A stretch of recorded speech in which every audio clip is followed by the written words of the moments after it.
होली की आत्मा। बचपन से शहर में रहने वाला मनोज इस साल होली की छुट्टियों में अपने गांव दुर्गापुर वापस आता है, जहां उसे देख पूरा गांव खुशी से झूम उठता है। जब गया था तब इतना सा था और अब देखो कितना बड़ा हो गया है। हाँ सरपंच जी, जब मैं गया था तब आप भी बहुत जवान थे और अब देखो कितने बूढ़े हो गए हैं आप। चलो चलो बढ़िया है। बच्चा घर वापस आ गया। इसी खुशी में आज रात पार्टी होगी। क्या बात है, गांव में भी पार्टियां होने लगी। वैसे अगर पार्टी की बात है तो आज क्यों सीधा होली पार्टी करते हैं।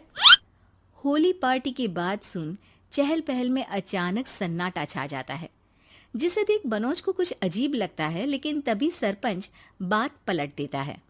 अब बहुत देर हो गई, चलो सब अपने घर चलो, पार्टी के बारे में कल सोचेंगे।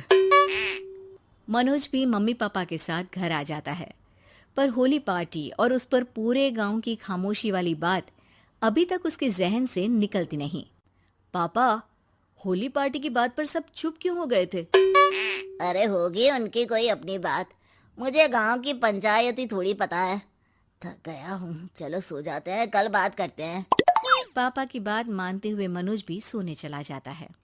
आज तो छुपा लिया, लेकिन हफ्ते बाद जब होली का दिन आएगा तब इसे कैसे रोकोगे? अगली सुबह सूरज के साथ ही मनोज भी गांव घूमने निकल जाता है, जिस पर रास्ते में उसे अपनी ही उम्र के कुछ लड़के भी मिलते हैं, जिनसे दोस्ती कर अब वो उनके साथ घूमने लगता है। इसी तरह कुछ दिन बीत जाते हैं और होली नजदीक आने लगती है। दोस्तों, होली में 4 दिन ही बचे हैं, पर गांव में उसकी कोई तैयारियां क्यों नहीं दिख रही? क्योंकि यहाँ होली नहीं मनाई जाती। अरे पर ऐसा क्यों? वो राजा भूषण। अरे तुम 4 दिन के लिए आए हो, क्या इतना सोच रहे हो? चलो कुछ खाने चलते हैं। इसी के साथ एक बार फिर होली की बात को टलते हुए देख मनोज को शक होने लगता है। वो घर पहुंचते ही इंटरनेट पर अपने गांव और राजा भूषण के बारे में जानकारी निकालने लगता है। क्या? मुझे आज तक ये नहीं पता था। ऐसा कैसे? किसी ने मुझे कुछ बताया क्यों नहीं? सारी जानकारी लेने के बाद मनोज गांव वालों या अपने मम्मी पापा से कुछ पूछे बिना खुद ही उसकी सच्चाई के बारे में छानबीन करने लगता है, जिसके चलते वो राजा भूषण की हवेली में पहुंचता है। वाह, क्या हवेली है यार। पर क्या यहाँ सच में कोई भूत है? हेलो भूत जी, कोई है क्या? हम इस साल गांव में होली सेलिब्रेट कर रहे हैं, क्या आप उस पर थोड़ा इंटरव्यू देंगे?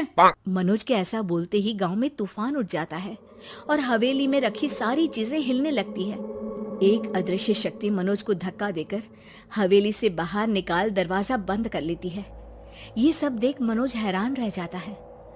क्या अभी मुझे हवा ने धक्का देकर बाहर निकाल दिया? मेरे होते हुए इस गांव में कभी होली नहीं मन सकती, इसलिए दोबारा ऐसी कोशिश भी मत करना, अंजाम बुरा होगा।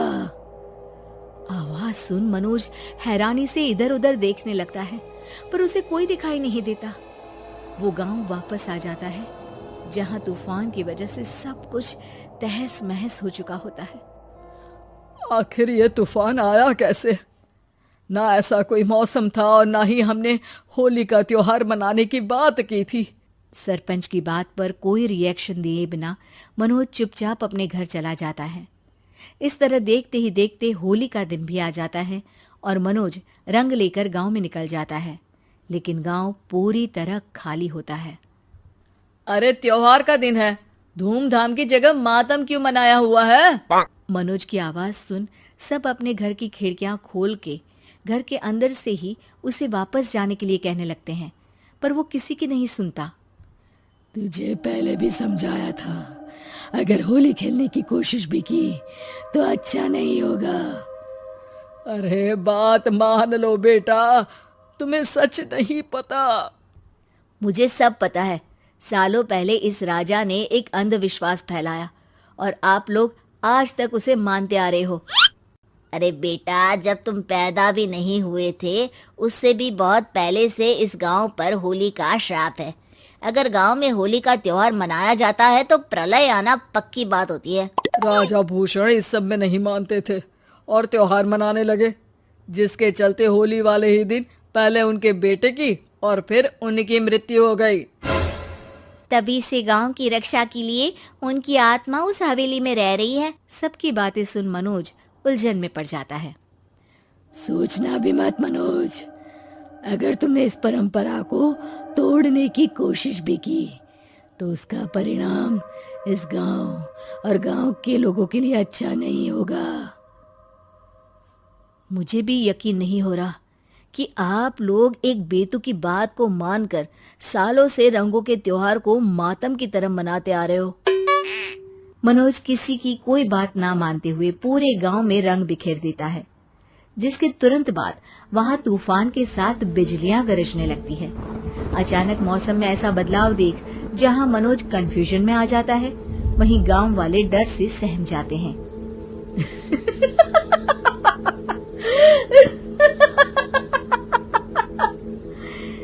इस लड़के ने हमारे जैसे सिर्फ अपने स्वार्थ के लिए नहीं बल्कि पूरे गांव की खुशियों के लिए यहाँ होली मनाई है, जिस वजह से अब इस गांव पर होली का श्राप टूटता है।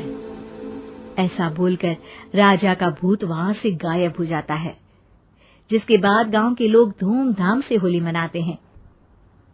खुशियों के रंग गांव में बिखरे ही होते हैं कि अगली सुबह अचानक मनोज कहीं गायब हो जाता है और एक बार फिर गांव में होली का नया राज शुरू हो जाता है।